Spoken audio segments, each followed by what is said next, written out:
ជានិងប៊ុលហ្គារីបដិញ្ញាពង្រឹងកិច្ចសហប្រតិបត្តិការវិនិយោគនិងជំរុញទំហំពាណិជ្ជកម្មទ្វេភាគីឯកឧត្តមសុនចន្ទថលឧបនាយករដ្ឋមន្ត្រីនិងជាអនុប្រធានទី1ក្រុមប្រឹក្សាអភិវឌ្ឍកម្ពុជា CDC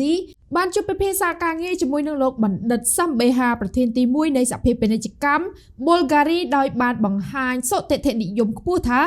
ភាគីទាំងពីរនឹងចាប់ដៃគ្នាសហការទៅលើកិច្ចការពាក់ព័ន្ធនានាជាពិសេសលើការងារវិនិយោគឲ្យបានកាន់តែល្អប្រសើរឡើងនាពេលអនាគតជំនួបសម្ដែងការគួរសមនិងពិភាក្សាការងាររវាងថ្នាក់ដឹកនាំទាំងពីរនេះត្រូវបានរៀបចំឡើងនៅថ្ងៃទី21ខែតុលាឆ្នាំ2025នៅក្នុងគោលបំណងពិភាក្សាស្វែងយល់បន្ថែមអំពីបច្ចុប្បន្នភាពនៃបរិយាកាសធុរកិច្ចពាណិជ្ជកម្ម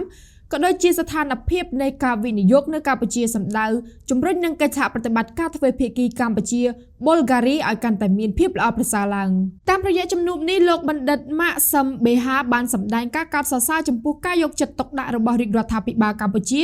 ទៅលើការវិនិយោគដោយផ្ទាល់ពីបរទេសលោកបណ្ឌិតក៏បានបដិញ្ញាថានឹងនាំពាំអំពីចំណុចវិជ្ជមាននិងសក្តានុពលនានារបស់កម្ពុជាដែលលោកបានស្វែងយល់នៅក្នុងទស្សនកិច្ចនេះទៅជម្រាបជូននាយករដ្ឋមន្ត្រីនៃសាធារណរដ្ឋប៊ុលហ្គារីនៅពេលលោកធ្វើមាតុភូមិនិវត្តន៍វិញជាការឆ្លើយតបឯកឧត្តមឧបនាយករដ្ឋមន្ត្រីសុនចន្ទថុលបានសម្ដែងនៅការស្វាគមន៍យ៉ាងកក់ក្ដៅចំពោះចំណាប់អារម្មណ៍របស់លោកបណ្ឌិតសំបេហានៅក្នុងការស្វែងយល់អំពីបរិយាកាសធុរកិច្ចនិងការវិនិយោគនៅក្នុងប្រទេសកម្ពុជាជាមួយនឹងគ្នានេះផងដែរលោកឯកឧត្តមក៏បានជម្រាបអំពីក្របខ័ណ្ឌគោលនយោបាយនានារបស់កម្ពុជានៅក្នុងការជំរុញការវិនិយោគដោយផ្ទាល់ពីបរទេស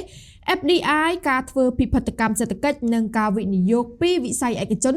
ដែលសុទ្ធសឹងតែជាការងារស្នូលរបស់ក្រុមប្រឹក្សាអភិវឌ្ឍកម្ពុជាស្របតាមទិសដៅអភិវឌ្ឍរបស់រាជរដ្ឋាភិបាលនីតិកាលទី7ថ្នាក់ដឹកនាំទាំងពីរភាគីរំពឹងទុកថាកិច្ចសហប្រតិបត្តិការដ៏ជិតស្និទ្ធនេះនឹងក្លាយទៅជាស្ពានតភ្ជាប់ដ៏សំខាន់មួយនៅក្នុងការទាក់ទាញលំហវិនិយោគថ្មីៗពីប៊ុលហ្គារីមកកាន់ទីផ្សារកម្ពុជា